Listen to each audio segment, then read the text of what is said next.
Salah Brightonga qarshi asosiy tarkibda maydonga tushmaydigan bo'ldi. Assalomu alaykum qadrdon futbol ishqibozlari.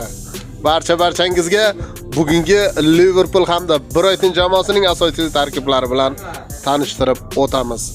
Brightonga qarshi bahsga Salah asosiy tarkibdan joy olmagan. Bu tabiiy. Birinchidan, Muhammad formada emas, bo'lib ham mashg'ulotlarni o'tkazib yuborgan.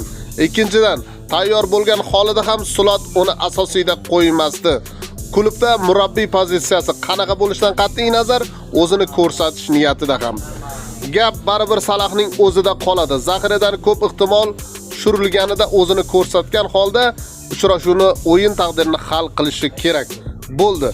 Yana u haqida yaxshi gaplar aytiladi, lekin bu bilan ham afrikalik futbolchi toza yutuqda emas. Arni Salahni chog'lantirib zaxiradan tushirsa va misrlik gol ursa natija tomonlama murabbiy yutadi. Shu vajlarga ko'ra Slot aslo bugun chin dildan xohlasa ham Salahni ilk daqiqalardan tushirmasdi. Nima ham derdik, bu Salahning oxirgi uchrashuvi deb o'ylaysizmi? Balki qishki transferda Salahni ketgani ma'quldir.